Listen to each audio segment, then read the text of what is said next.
Welcome to this week's very special episode of the Disrupt Education podcast. Peter, we're doing something we've never done before because, well, we've experienced something that neither of us have experienced together on the podcast before. And so if you're listening today, just know this is a very unique and very special week for us with this week's episode. Yeah, just an amazing human being that we lost to a tragedy, and you know what? This person meant a lot, and I don't want to introduce the episode because this is a person that not only has actually changed a lot of the way that I've looked in education from her episode, but definitely has had a major influence on you, Alli. Yes. So back in 2024, episode 360, we had Jen Sharp on the podcast. Jen Sharp did recently pass in the tragic plane crash in Butler, Missouri. And she was on that plane actually doing what she did with me, which was doing an evaluation jump for someone trying to get a rating in skydiving. So Jen Sharp was my mentor and friend in the skydiving world. I spent a week and a half with her doing training to get the big goal I had in skydiving was to be a tandem instructor. Mhm. And she was my evaluator. And then she's just so awesome that after that week and getting that rating and learning from her, I just realized that the way she teaches is so disruptive and it's so brilliant because it's so simple. And that episode, we just don't want it to be buried. Mhm. We really felt like there's plenty of people who have started listening to the podcast in 2025 and 2026 who might not scroll back to 2024 and find that episode. And so we had many discussions about this and really felt that this week we wanted to re-release Jen Sharp's episode for those who haven't heard it. And if you have heard it, but you listened to it almost 2 years ago, you're gonna be re-inspired by her. And we just felt like it was the right tribute to honor how how much of an impact she had on everybody she worked with. And then the messages that she shared on the podcast are just timeless. I'm so thankful Mhm. that we have that time capsule of a conversation. I know I've been listening to it a lot Yeah. in recent weeks. And we just, full disclosure, we just recorded a different episode with a young student, and they said something that just, it was like, that's what Jen Sharp said. And Mhm. they were basically like, I learn the best by doing. Mhm. And Jen Sharp says in the episode, a little preview, if you haven't heard it yet, she's like, everybody thinks they're unique in that they learn by doing, but everybody learns by doing. And so if you're teaching, make sure your students are doing things, that they're the ones doing things. And so that's just one tiny part of the awesomeness of that episode and the awesomeness of Jen. It cannot be encapsulated. But this next hour will give you just a taste at her awesomeness. Yeah. So that's what we're doing this week. Mhm. This is the kind of intro to the intro of Right. this week's episode. It's just getting started, but that's what we're going to do. And we've never done this before. Yeah. So grab your pens and grab some paper because in memory of Jen Sharp, there is so much. Again, changed my life as an educator by some very simple phrases in this episode. So without further ado, here is Jen Sharp's episode.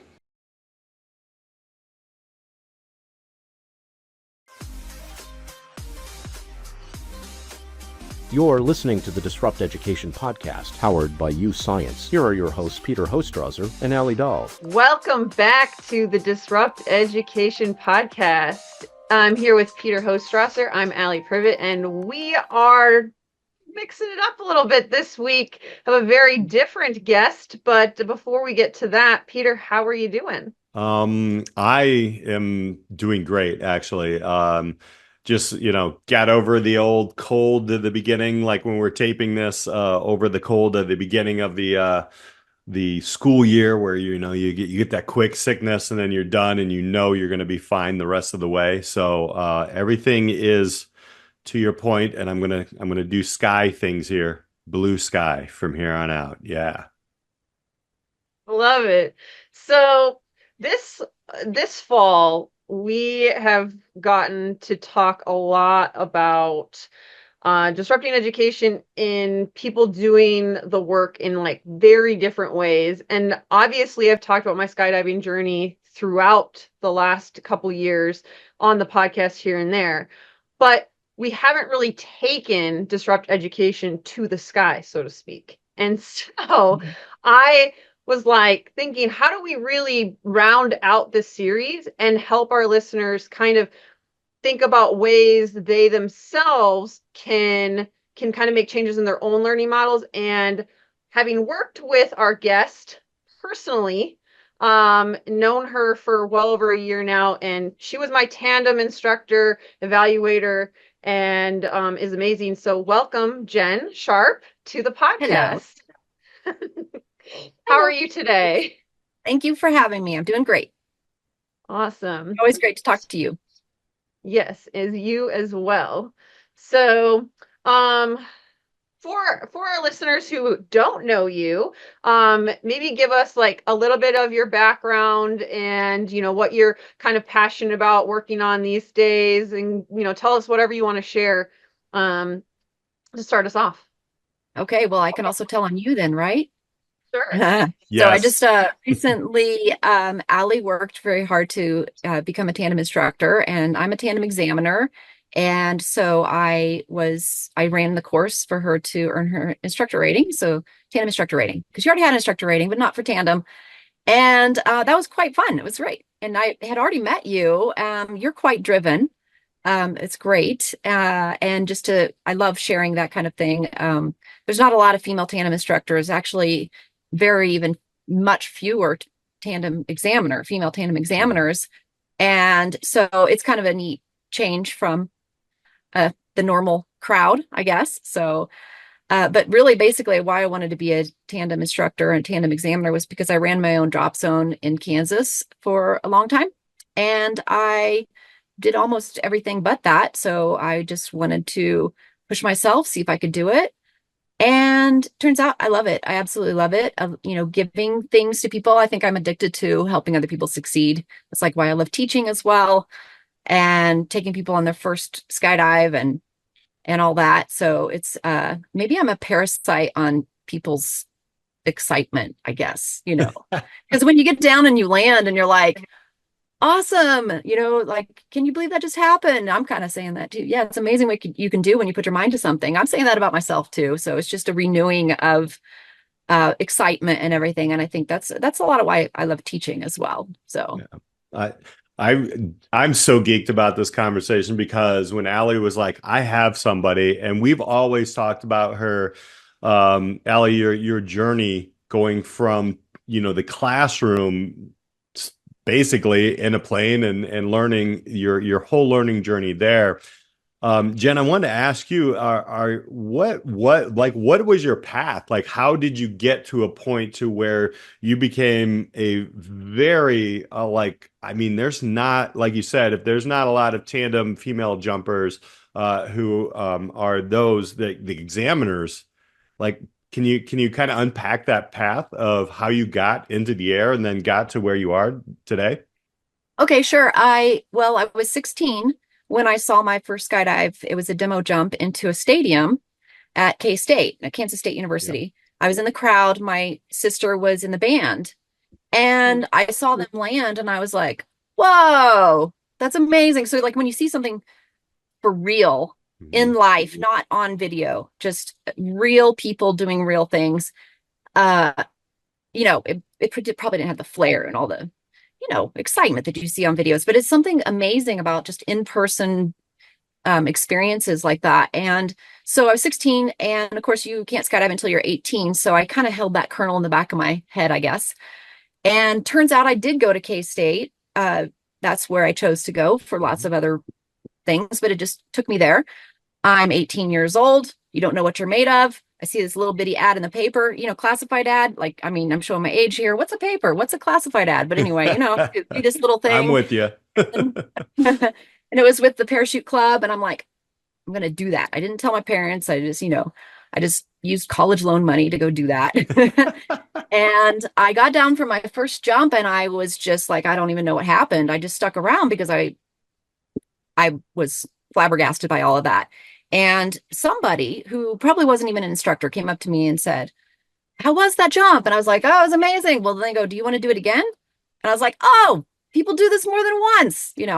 I was 18 and much blonder than I am right now. So I was like, okay, well, I'll try that again. How much is it? And so I was 18, really new in college. And, I think this is like what is amazing about engaging in any kind of new thing is like especially at that age, you're trying to figure out, well, who am I? What am I made of? What am I capable of? And it is sort of this momentum. It's difficult to do things in a momentum first until you put more effort into it. And then it becomes a trajectory that you're on with a lot of force behind it. And 200 jumps later, yes, Alli 200, because that was what it used to be a pro rating. I was jumping into that same stadium that I saw my first jump in, carrying the game ball into K-State. And just, it was, that's why I love demo jumps to this day, is just how impactful they can be. So I did, in school, I got a bachelor's in music education. I taught in public school for 3 years, and that was rough, not because I didn't love the kids. I loved the kids, but public school is rough, and it is even harder now. I don't even know how teachers do it. But I went kind of towards my first track, which was programming. So I got a degree in that as well. And but I always loved music and teaching music, and so I kept my hand in it, and I volunteered at the school where my kids were and did private lessons, music lessons privately for all those years. So I was teaching anywhere from like 5-year-old to 80-year-old, 80-year-old saying, hey, I want to play the drums. Okay, well, let's try, so I had a huge variety of people, a lot of one-on-one, but also small groups, because I helped with the high school band and the middle school band and stuff. So, and then of course, teaching skydiving. And it's really interesting just seeing a whole variety of different people. And I definitely believe in differentiation about, just meeting people where they are. But it's amazing how common we all are. It's amazing how common every single person is. And it is a throwback to me and learning about myself, And that is that, here recently, I've for the last few years, when I start a skydiving course as an examiner with teaching skydivers to be instructors. So it's train the trainer kind of programs. And I'm just trying to get them to think about learning. And we do introductions, and I go, how do you learn best? And without exception, every single person I've asked that to, they say, oh, I learned by doing. And they think that they're unique in that. Well, I'm different. I learned by doing. Well, I learned by doing, though. Oh, I learned by doing. And so I go, okay, so if doing is learning, what's teaching? It's not talking, for sure. Mm-hmm.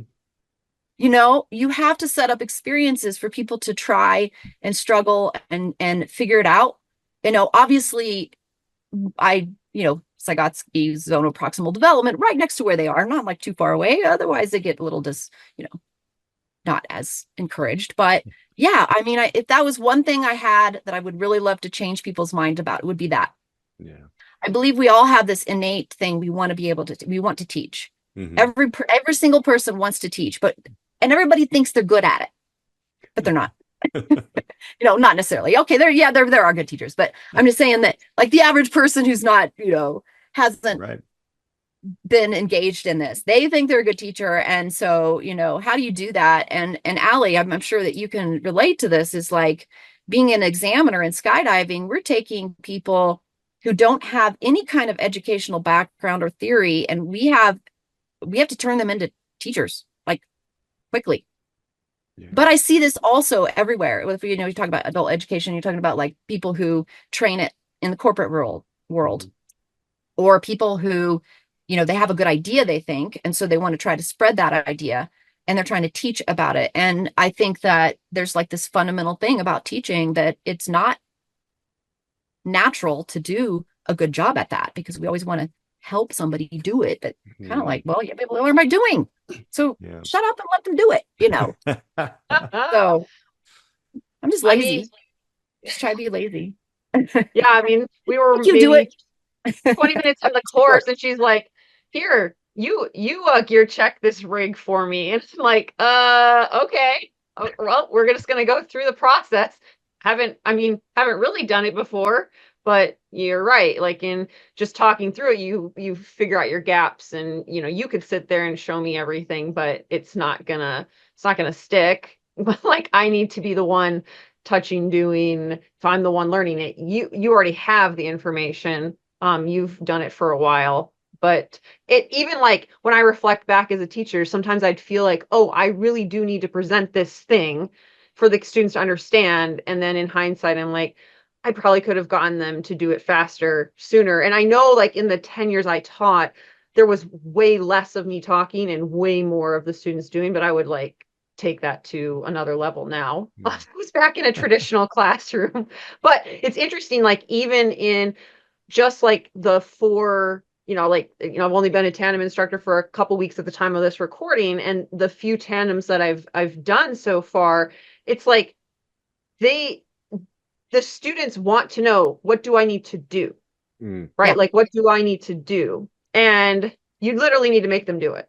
You can't just like be like and talk and at them. I mean, some of it is in skydiving helping them overcome their fear questions, but really they are the ones that are going to be doing it. We just want to give a shout out to our sponsor, UScience Bright Path. What we've learned about UScience Bright Path, is that this tool is the best tool in order to help a kid or a young person or you, right? It really doesn't matter like your age, but you want to know what you're apt at and combine that with what you're interested in to pick a next step. I haven't seen a better option on the market, and that's why we love them. That's why they're one of our awesome sponsors. My kids used it.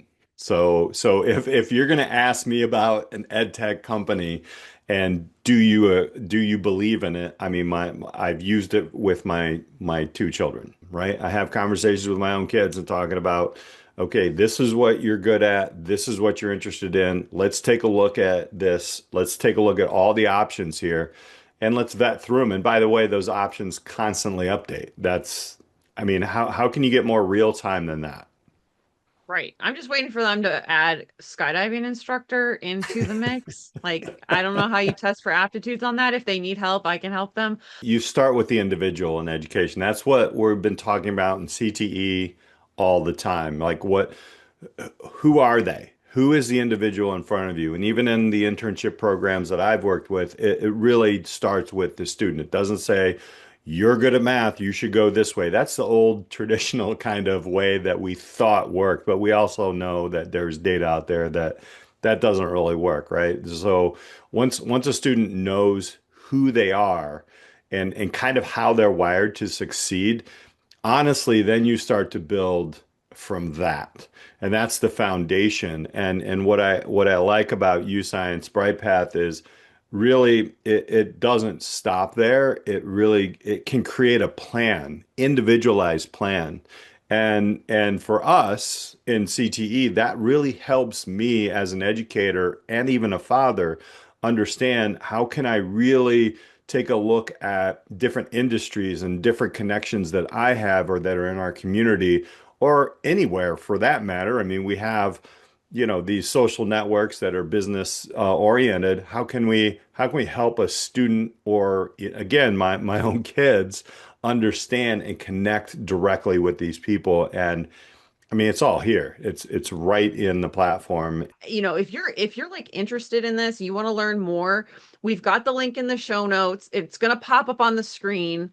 Check it out, learn more. They have demos. You can learn more about it, and we just love it. So, on the skydiving topic, okay, Mhm. so because I like listeners. They do reach out and they're like, asking me skydiving questions, and like, of course, me and you have heard the fear conversation, but I think this applies to education. It doesn't matter if it's like teaching skydiving or anything, but I think you have a unique perspective on fear and what it means when people say they're afraid of skydiving or heights or whatever, and like how that relates to learning. So I just want to open the door for you to kind of like, what are your thoughts about fear and learning and in relation to skydiving and on the ground? Right. Well, you will see this as you take more people, but I'm sort of an armchair psychologist in fear because I've strapped about 2,500 people to me, strangers, and we hurl ourselves out of an airplane together, So yeah, and people do actually generally act very similar to each other. It's interesting. And so I love saying, fear is really about the unknown, is really, if you boil everything down. I'm afraid of the dark. When your kids tell you that. And I told my son, why are you afraid of the dark? The dark can't hurt you. It's the monsters in the dark. I'm just kidding. Actually, I did say that, but I was like, well, why, like, I'm afraid of heights. Are you really afraid of heights? Well, I'm afraid of widths. It makes just as much sense, doesn't it? Right. No, what we're really afraid of is dying. Aren't you? Like, if I'm going to skydive, I'm not afraid of heights. I'm afraid that I'm not going to make it. Okay, well, let's talk about that. Well, you're really afraid of the unknown.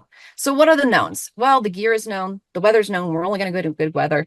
As Alli can attest to, the training to become a tandem instructor is quite rigorous, and you have to have a lot of experience just to even get to that level to even engage in the training. Uh, you know, you know, the processes are all the same, the emergency procedures. So really the unknown is you.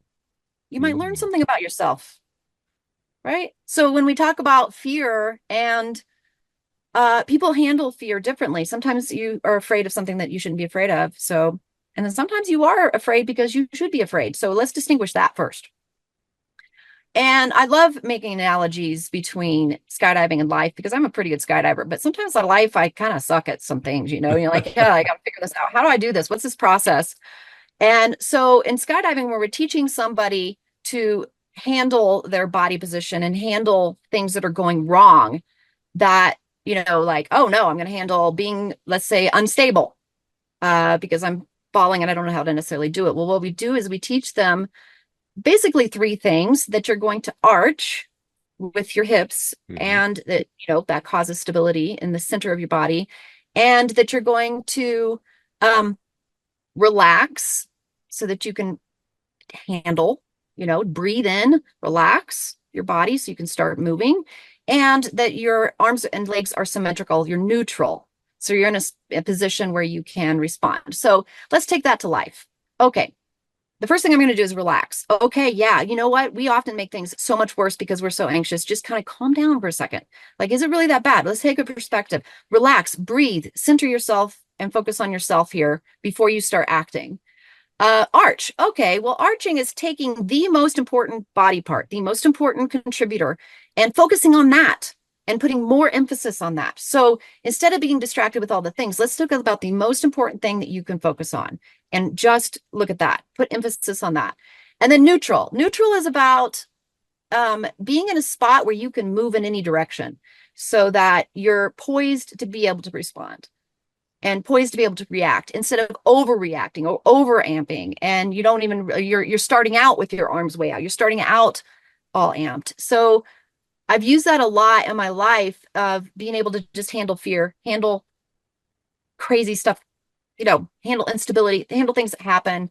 And when you have a process like that, I feel like then you can, they say overcome your fear, but you still may have that fear, and it may be part of it, but you're not letting it stop you from doing the thing that you want to do, from doing the next thing, but doing the thing you have to do.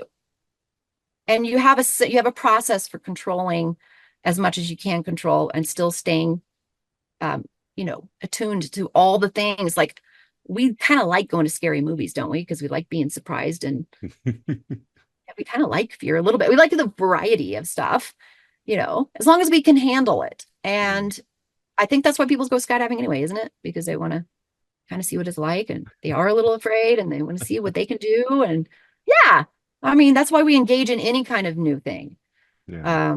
to just try to kind of experience it. So So you're bringing me back. So I don't know if Allie told you, I have one static line jump under my belt. very cool. And it That's was how in I learned. college, and Uh-huh.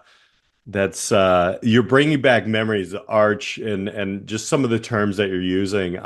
It's funny though, because that was, and I will age myself, over 30 years ago, right? And I still remember, while Yeah, you're speaking, I remember the instructor going through those terms, and that in its own right is proof of exactly what you're saying. So um, the one thing though that I also remember is when I was on the strut and we let go, um, everything was like fine. I told Allie like it was the lines were slightly twisted, and of course I'm freaking out a little bit, but then we get it, and I fly the kite, whatever it is, canopy, down, the canopy. chute down. Uh-huh. And Yeah, I'm totally like botching this. I'm like, yeah, it's good. but it was fun and it was great. When the instructor got to the ground, he's like, great job. I mean, hit the landing zone. I can fly the canopy. That was easy for me for some reason. I'm an airplane geek, so like, I kind of had that in my head. Um, but he immediately is like, I was like, so how did I do? And he's like, well, you didn't arch. Yeah, Right. And I was like, we didn't have video back then, or it wasn't available in the kind of ways that we have it now. And he was like, you kind of balled up. And I'm like, really? And it was at the end of the day, the weather was turning. We couldn't not even everybody could go. So, but I really wanted to go and do it again, to like feel it right away. And yeah, all day long that I was thinking about, you talking about fear and the unknown. And um I felt that, but the next time it wasn't about that. It was about the fear of not doing it right or not yeah. improving. So Mhm. that's Mhm. amazing. That's why I wanted to kind of ask you. So, with so many jumps, whether you're tandem or just, helping people in wherever they are in the process, do you see a lot of that? Like what goes on after that first jump that people talk to you about? I mean, as soon as the ether is gone, like what's the next step? What do you hear them say to say, hey, I want to do this again? What is that like? Yeah, I mean, to your point about balling up, that's actually kind of common because we're exposing you to something that's very scary. Yeah. And our number one instinct is to protect ourselves, go Yeah. fetal. We're asking you to do the exact opposite, Yeah. completely open yourself up, show your neck, and all this other kind of stuff. So Mhm. physiologically, this is a very difficult thing. Yeah. And self-awareness is difficult as well. And if you think about, let's, extrapolate that and put that towards any new endeavor or learning. Yeah, I mean, fear can be such a barrier to people opening themselves up, and they think Hmm. that, well, I'm just gonna, maybe test the waters a little bit. But if you don't actually just commit and do it, you probably, first of all, like you said, you're probably not doing it right. You're not experiencing it to the full extent. You're not going to keep progressing. So it's kind of interesting how, if we can trust that, right? Because you're trusting your instructor. Hmm. Especially have to trust a tandem instructor, but hey, you know what happens to you happens to them, so that's kind of cool. That's at least you're attached. Right. But yeah, so what makes people come back for another skydive? What makes people continue to engage in something new that's going to challenge them? Because if we do talk about education, and I mean, I'm not, your audience is not lost on me here with especially like high school and post-secondary and all that, because this is when people are trying to figure out who they are, and they are trying to become adults. And if for us to have those kind of processes, we need to start transitioning that so that they are taking charge of their own learning, that they understand what it takes to learn. I remember when I was in college, I was selected to help teach at-risk freshmen study skills. so that they could stay in college. Mm-hmm. And we had to learn the material first, of course, before we were, being this a teacher in that group. And I was like, why did we not learn this? Why did not we learn this in high school? Why did not everybody learn this? And I'm going off on tangent, sorry, but No, why it's all good. why do we not learn how we learn, and Mm-hmm. why do we not learn how to teach? Mm-hmm. Like, this is as fundamental as balancing a checkbook. And I don't think it's any fundamental anymore. Actually, you can just have an app for that. So I guess we don't need that anymore. But yeah, I mean, I think it's pretty fundamental to be introspective enough to be able to understand yourself and what drives you forward. I mean, and although different things motivate different people, it does come from a place of motivation. And if you look at little kids, this is part of what my dissertation was on was andragogy versus pedagogy. And at some point we have to make that transition. Where do we make that transition? So pedagogy is the philosophy of teaching kids, which is like, well, they can't immediately apply what they learn. There really is no place for them to immediately apply some of these skills we're trying to teach them. Maybe they can practice it for a while, but it's not like they're going to go out and get a job and, have to figure out what we're teaching them. Mm-hmm. You have to kind of contrive those meaningful applications in the classroom for them. It's just because they're not ready yet, because they're just kids. At some point, they're going to transition. Okay. And they're usually transitioning mostly in high school to being more adults. And this is why I think a lot of kids lose the motivation to continue, is because because maybe they're actually, we think they're behind a little bit. Maybe they're ahead because they want it to be meaningful. They want it to make sense. It doesn't make sense to me. I don't understand why we're doing this. I don't want to do it because it doesn't apply to me right now. Adults need that though. And if you look at adult training, especially, and, the things that we actually go ahead and assume and cater to, it's like, okay, we're going to be doing in this training class, and then we expect them to immediately apply it. We defocus on test scores and talk about transferring what they learned to the real world. Well, one of the most best predictors of transfer is motivation to transfer. There's a lot of other predictors, but that's a high one, motivation to transfer. And, I did some background in the literature about transfer, and it's crazy. You know how much money we spend on training and then how little we actually use it? It's ridiculous. Like, there was like this study where they literally had 0 of the attendees apply what they learned about how to help people who just got bit by a snake. 1 hour after they got done training, they could not apply what they learned. 0 people in that course could do it. Wow. Could do it. Apply what they learned, and transfer what they learned to the real world. Okay, so fine, I got a good score on the test, but what does that mean? Or but in general, like the stats are more about 1/3 of adults who undergo training a year later, they remember 40% or less of what they learned. Mm. So why do we do all this if we're not going to continue with it? We're not going to apply it. Yeah, what's going to motivate people to keep going with it? Well, definitely it has to make sense for your situation. So if we're talking about the training, well, let's make it as realistic to where people are going to use it. And Alli, I hope that you could see that in your course as well. You said something about like, hey, I just made you just start and go, hey, do a gear check. Well, that's because you have to do it every single time. That's part of your job. And did you know how to do a gear check? Yeah. On this gear? No, but it was kind of close. And then we talk about the differences. It's like, start with what they know, see what they know. I love starting everything with who's my student? What do they know? Because that's going to be the differentiation. Point A to point B. Okay, I don't know where point A is yet. And you have a classroom of people. We had 3 people in that class. All 3 were a different spot. But I know what point B is. I know where I want them to be, because that's going to be how they do it in the real world when I walk away. And it's kind of fun. Point A to point B, that's my job as a teacher, is to get somebody from point A to point B. And you can do it in a whole bunch of different ways. And you start trying and, got to reroute because that's not working. Those are things that are fun. But I think if those fundamentals are super clear at the beginning, then you're going to get people to want to come back. They see the point. It's meaningful to them.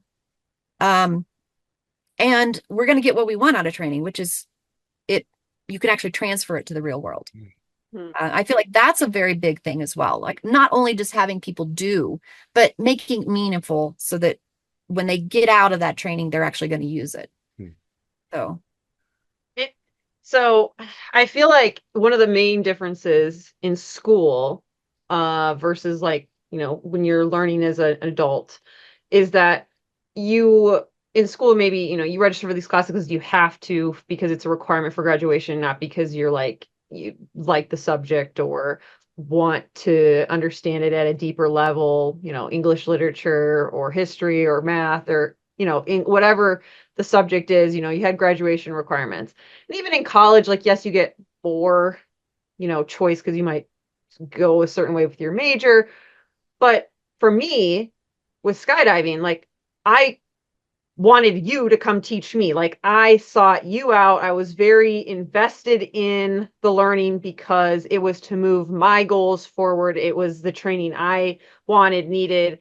And like, everything was driven by like a high motivation factor. yes. Right. So how, like, what is a way, in the traditional school model that we can kind of bring that? Like, what would you say is a way to, like, how do we backtrack that? Like, yes, it's easier in your adult life, but, like, what would you say would be tools that teachers and students and even school leaders should be thinking about to, like, make education, like, more motivating? Yes. I have a model for that as well in my head. And it actually dovetails really nice between pedagogy and andragogy, which is, kid learning versus adult learning. And that is kids really love to play because it's fun. And we often don't remember that when we're transitioning into the adult world because, oh, you got to be an adult and adulting. And that's like a verb now or something that means not fun. And I'm just going, wait a minute. Like, can we do this differently? And so there's this interesting 3-part cycle to success that you can intercept at any point, in my opinion. And I'm taking this based off of what I saw teaching in band, music, drums, basically that kind of thing. And because you get some people, maybe it's not fun for them, but there's three components: fun, time, and good. And it's a cycle, and you can intercept it at any point. So let's say you find it fun. Well, if you find it fun, you're probably going to spend more time at it. And anytime you spend more time at something, you're going to get better at it. You're going to be good. Okay, that works. Well, let's start at the good. Let's say if you're good at something, you're good at math. Okay, well, if you're good at something, then it's kind of fun because, you're kind of unique that I'm really good at this. And then you spend more time at it and you get better. So it's this cycle that keeps going. Okay, well, what people forget also is there's the time. You can intercept it on the time. Okay, it's not fun and you're not good at it. Well, you spend more time at it. Well, you get better. And then when you're good, it's really fun to be good. So, it's good to have fun, but it's more fun to be good. So there's this cycle that you can intercept at any point that at any point when I felt like, okay, this is not working in one direction, this is an overall cycle that you can keep encouraging people to go. But I would never rule out the fact that it is supposed to be fun. It is supposed to be fun. And maybe the moment is not fun. Okay, well, how else can you increase that motivation so that you spend the time on it so that but you're good at it? Okay, well, let's spend more time on it. Isn't that fun to be good? Yeah. Okay. Just try to get that going. And like when I start my courses and teaching people to be instructors, skydiving instructors, I'm always like, well, what do you expect out of this course? And we always start like that. And it's kind of funny to me because a lot of times people forget that they expect that they want the rating. They want to get a rating so they can use it. They kind of forget that part. But actually, remember, Alli, in your course, you guys are all saying you wanted to make a difference and you wanted to work with students and you really loved that piece of it. So that's helpful for me to understand your motivation.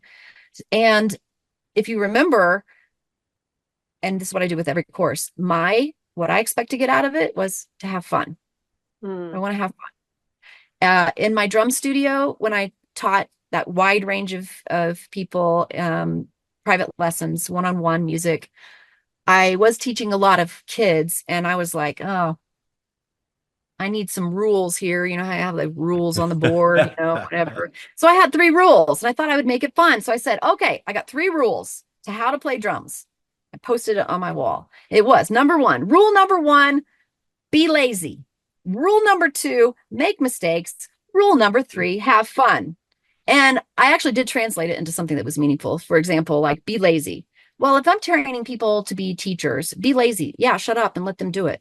Or if I'm teaching somebody how to play drums, be lazy. If they're struggling, no, be lazy. Use your wrist. Like, don't try so hard, because if we're struggling, struggle does not equal accomplishment, you know? So be lazy. The second one, make mistakes.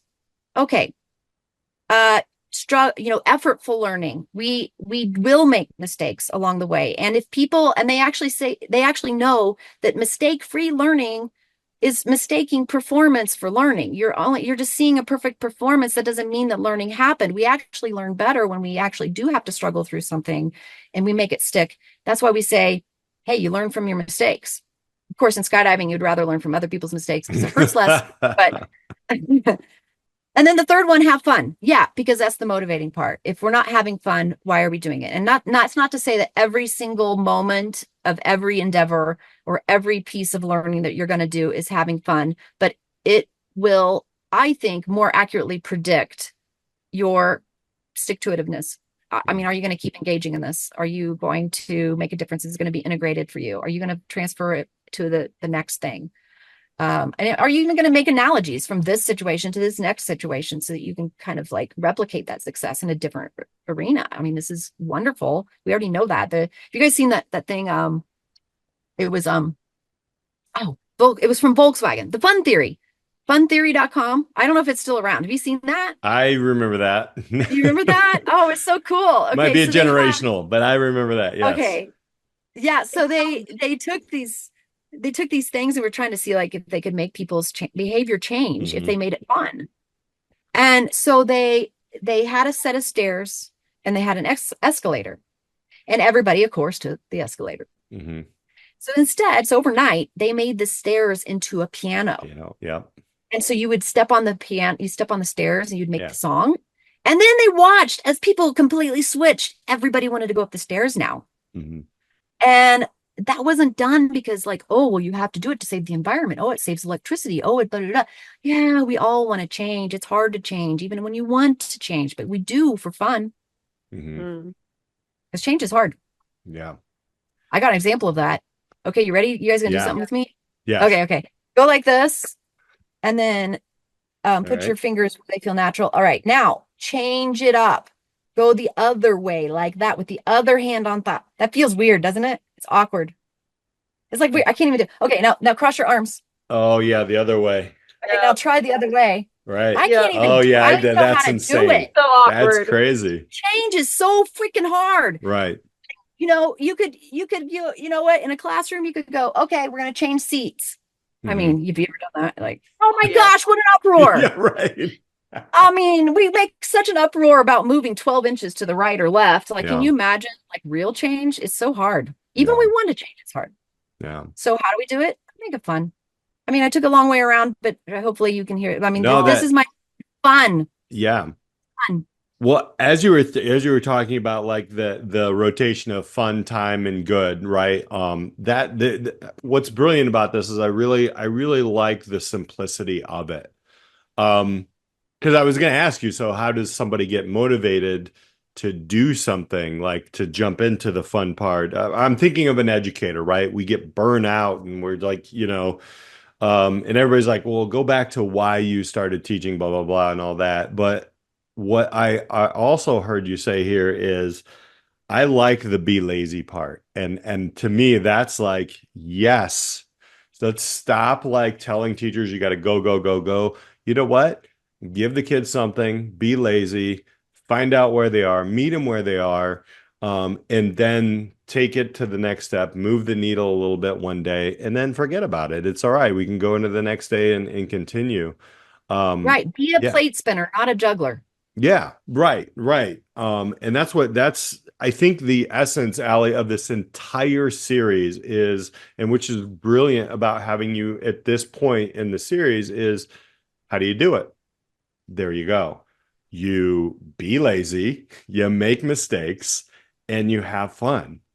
Like, what Yeah, it's happened a to that in the risk. classroom, Alli? Like, why? Yeah. Like, that's, I mean, and not any classroom. When I say classroom, life is a classroom, but Yeah, pretty cool. I think it's brilliant, Jen, and that's going to help our listeners so much. And Right. if Well, I am a anybody has, drummer. yeah, I am a drummer and I'm a skydiver. I mean, I can't be that smart. have you So I got to drummed? keep it simple. I kind of want to see one of those videos where you're drumming while you're skydiving. I don't, has that Yeah. happened before?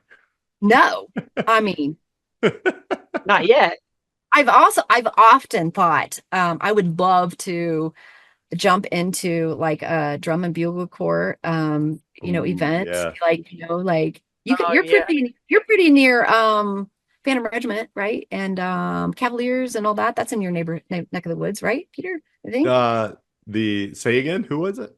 Phantom Regiment and Cavaliers, they're in Illinois. Oh, yeah, And right. Yeah, Wisconsin, yeah, Madison, Wisconsin, they have the scouts.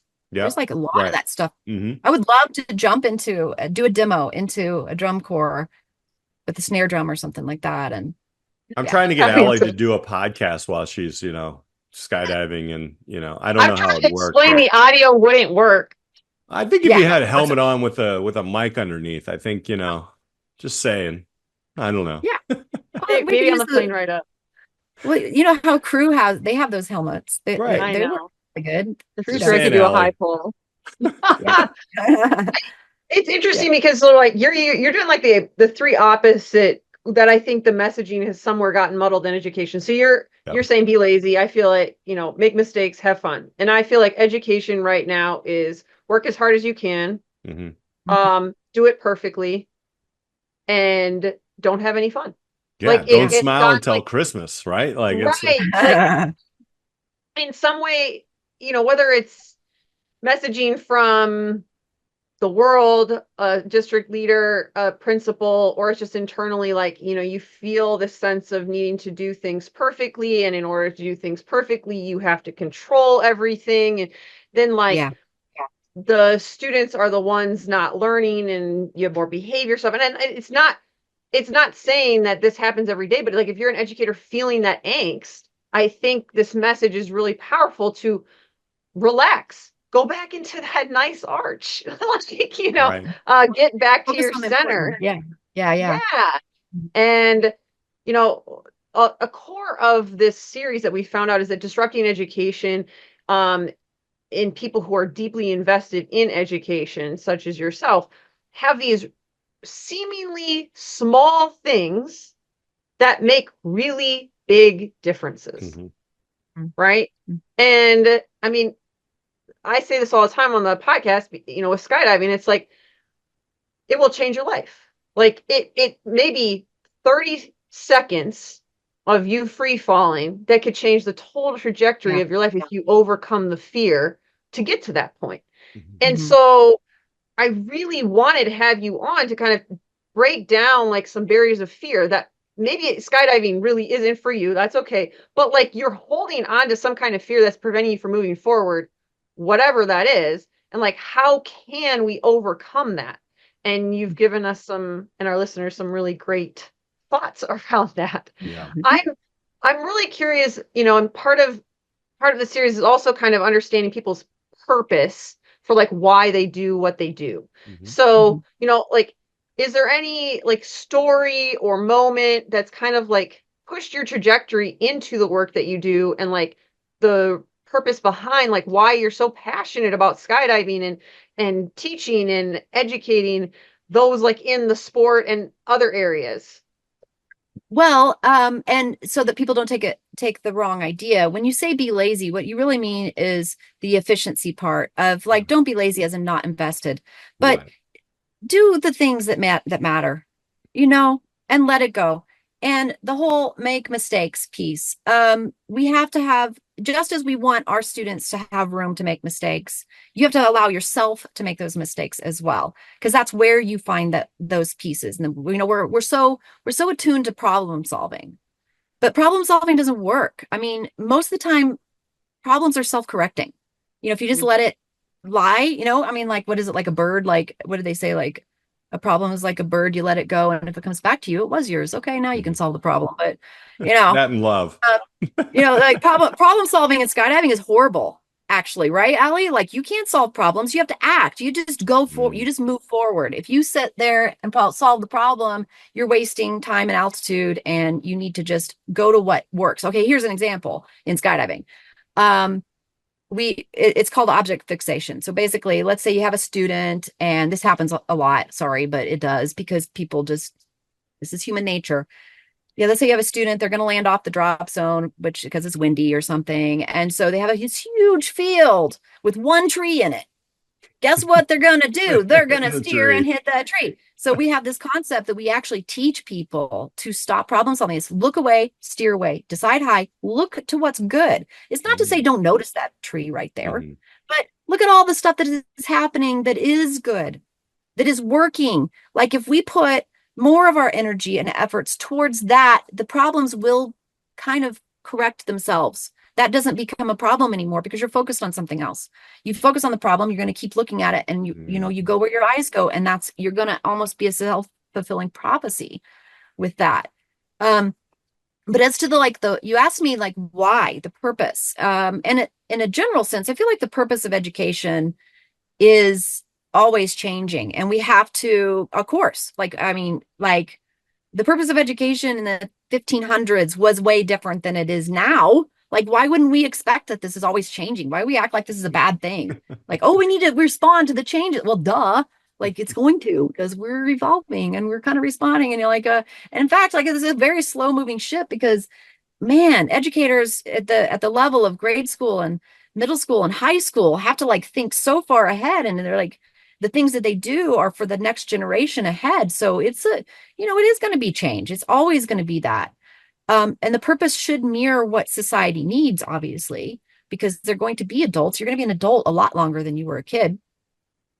But the concept that, that somehow we're doing it wrong, well, you're way behind on it already. By the time, like, we can't look at that and say, oh, well, somehow, let's say that education is the whole reason for all these problems we're having right now. That's kind of unfair.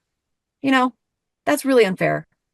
Because it's a very slow moving ship, and you can't predict it. And it's, of course, changing. It's like we should be expecting that we're always evolving and staying. We should never go, oh, we finally got figured it out. Yay, we're done. No, that doesn't ever happen. It's like laundry. You're always going to have the net, You always have laundry. So, the purpose of education in general should just, like, if we do take that idea about it, it's like you're not done, and you don't have it figured out. You're never gonna have it. Isn't that the fun part? Like, that is the fun part, is not the not knowing and the pursuing and the not. So we're doing it to ourselves as well as our students are doing it. That's kind of the purpose overall, I think. As to me, my purpose for education, well, it really got honed when I was a drop zone owner, because first of all, I want to get people in the air, because that's money. That's my business. That's how we earn money. Like, I don't want to be inefficient. We got to get loads. We got to get jumps off. But at the same time, I want them to be safe. So we can't hurry. We can't hurry through it. So it has to be good. So it has to be efficient and good. And so I honed a lot of my ideas based on that. Like, how can we take the best time? And plus customer service. How do I, like, there's something to be said about, I feel like, my students are my customers. I got to make them happy. I got to meet their expectations. There's a real accountability there. And it's easy to get kind of lost that they're, it's just the students, and they have to show up, and they have to sit in the seat and all that. But we do have a responsibility for them. It's probably not the same. I mean, do we have the responsibility for all the problems that people like claim is education's fault or that? No, we don't have that.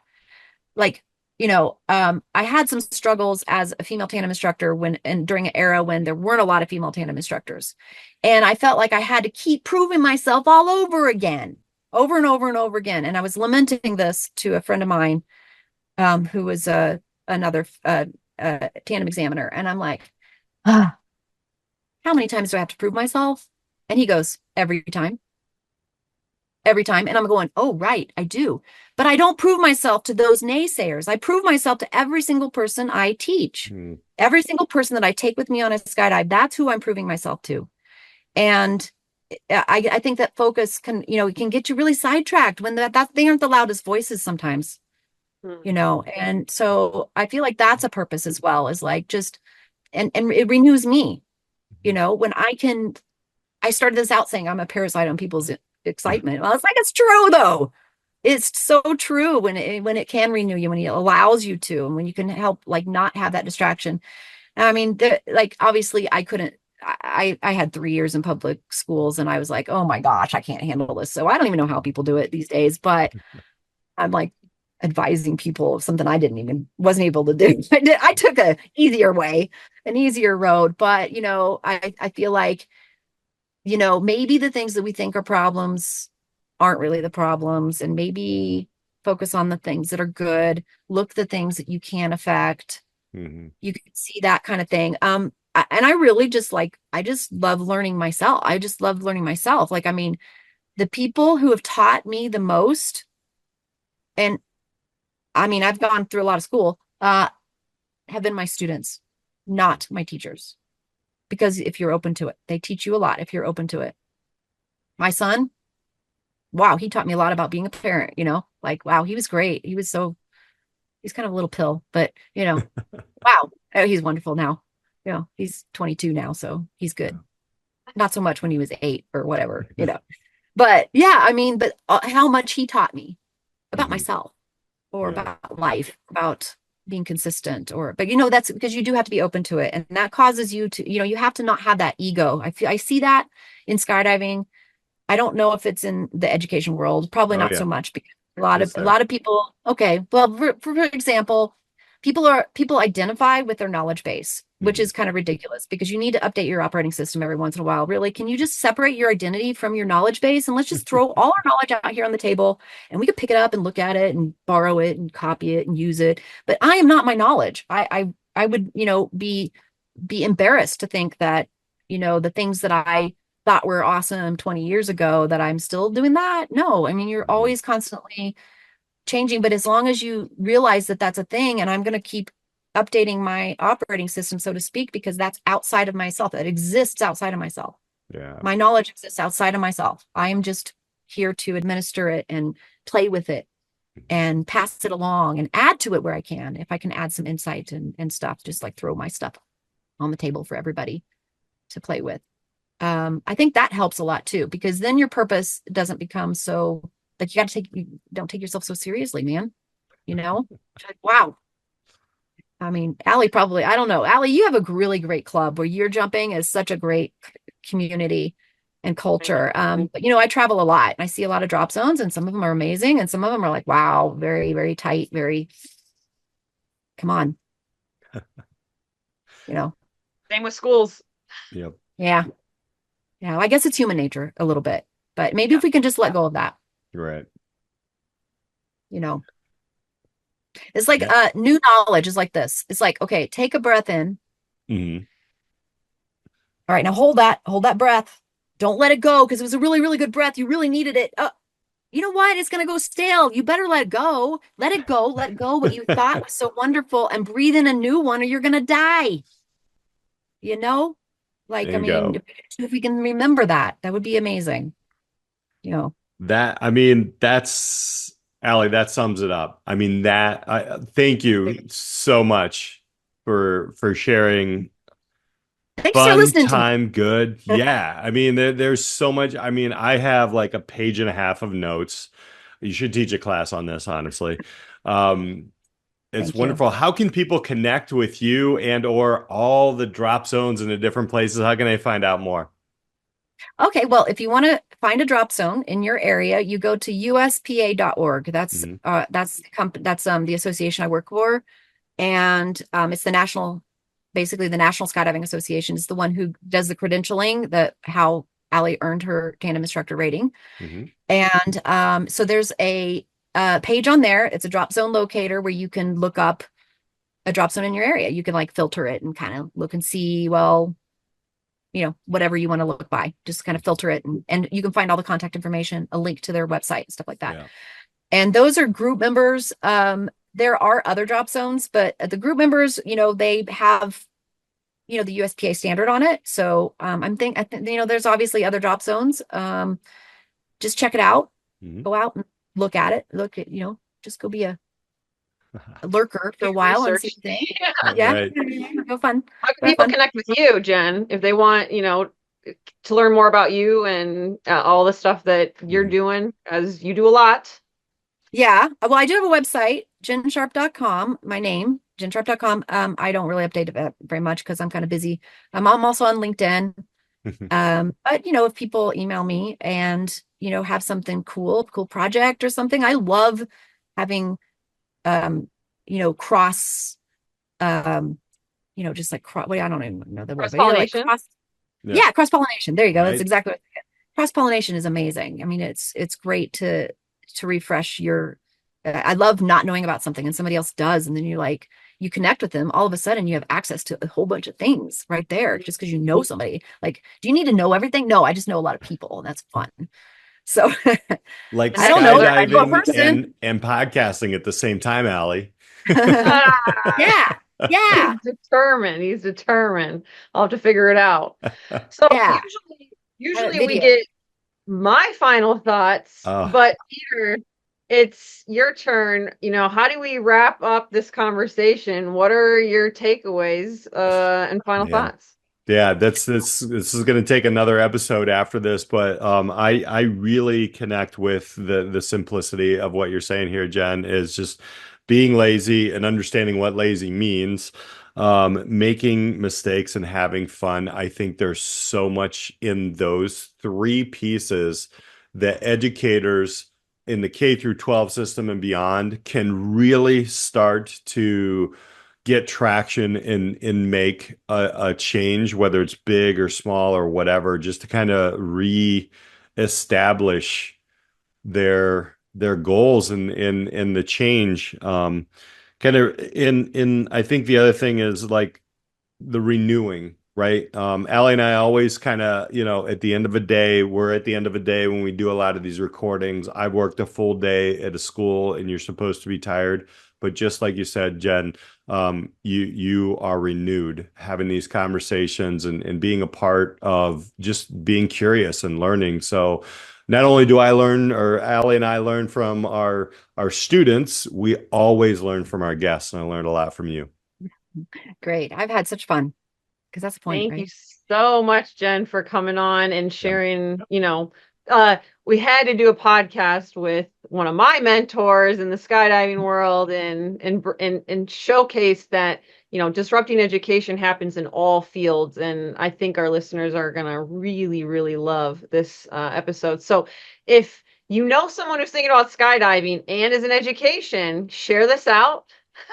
For Yeah. sure, share this out. Connect with Jen. For Peter Hostrasser, I'm Alli Privet.